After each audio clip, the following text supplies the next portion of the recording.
Сәлем достар, бүгін сіздермен юбка трапецияны модельдейтін боламыз. Бірінші тәсілін көрсетемін қазірге. Мына жерге әдеттегідей матаның бүктелген жері деп жазып аласыздар. Енді шаблонымызды жабыстырайық. Мынау алды.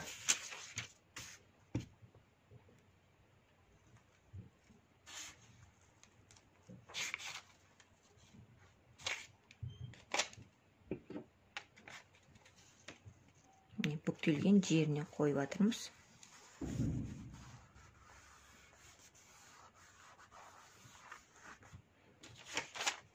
Енді арты.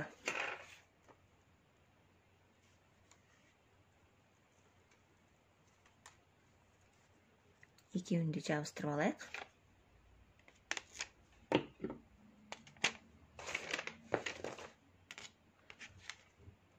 Екеуінің арасында ара қашықтық болу керек. Арасы ашық болу керек.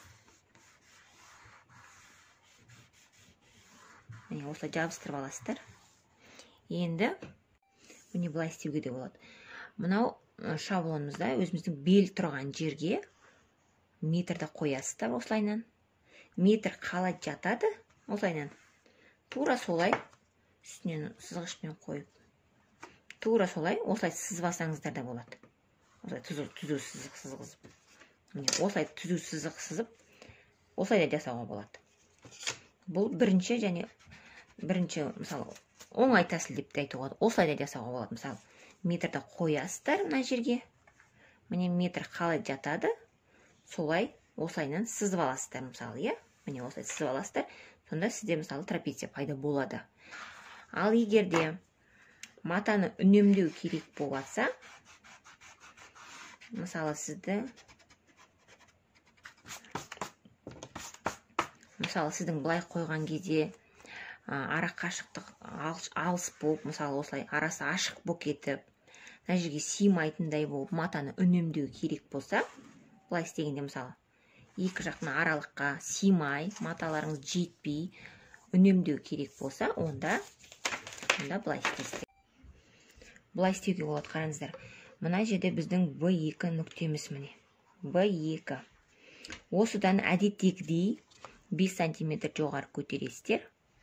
Әдеттегідей өзіміздің осылай осы жерден міне мына жерде белгі қойып алдыңыздар ғой 5 см. Енді астынан 3 см. Астынан етегінен, яғни 3-4 см қосуға болады. Мен 4 алайын, мысалы 4. Міне осылай 4 алайын. Міне бұл кәдімгі классический вариант қой, былай айтқанда. Міне осы нүктемен осы етегін қосасыздар. Міне осылайнан. Мына жерде 4. Мына жақ тура солай. B2 нүктеден жоғары қарай 5 см әдеттегідей көтереміз. Осы жерге белгі қоясыздар. Одан кейін етегінен 4 см.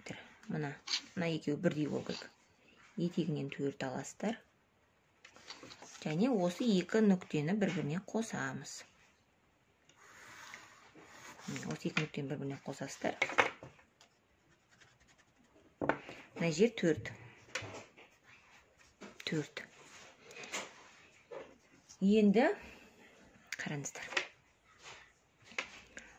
Тігіске беліне 1 сантиметрден жанына 1,5 ручкамен жазайын, көрнекті болсын. Мына жерде 1, мына жерде 1,5, мына жерде 1,5, мына жерде 1. Мына жанын матаның бүктелген жеріне қоясыздар, не болмаса тігіс жүргізесіздер. А мына жерде бізде 1 мен 3 см аралығында тігіске береміз. Тігіске міндетті түрде беруді ұмытпаңыздар. Қазір мен сіздерге сызатын сызығымызды маркермен жүргізіп берейін, көрнекті болу үшін, сіздерге. Міне қараңыздар. Мына жерге, барлығына тігіске бересіздер. Тігіске бергеннен кейін барып, міне осы сызықтардың үстінен тігіске бересіздер, мына жердің бәріне. Мына жердің барлығына тігіске, астына тігіске бересіздер. Мына жердің барлығы мата. Мына жерде де солай. Мына белінен бастап осылай кетеді трапециямыз. Мынау етегі. Мына жердің барлығы тігіс. Ой, мата. Мына жердің барлығы мата. Трапецияға 3 пен 4 сантиметр беруге болады. 3 пен 4. Енді қараңыздар.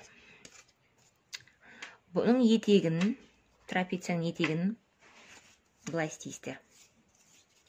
Линейканы мына осы қисық сызыққа былай перпендикуляр қою арқылы мына жерден былай сызық жүргізесіздер. Яғни ол етегін кішкене ойықтау болу үшін осылай жасайсыздар.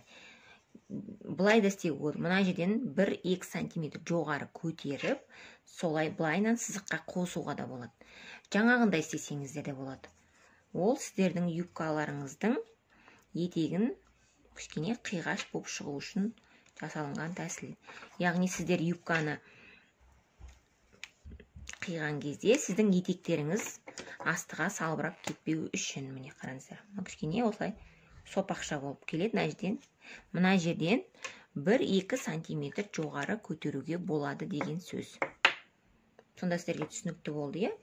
Астынан 1-3 тігіске, жоғары жағынан алдындағы юбка карандаш сияқты пояс жасасаңыздар болады. Алдыңғы сабақта мен сіздерге көрсеткем, оны қайтадан айтып отырған жоқпын, сондықтан тура сол сияқты отрезной пояс жасасаңыздар болады.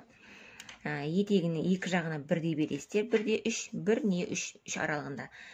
Жанына 1,5-1,5-нан бересіздер.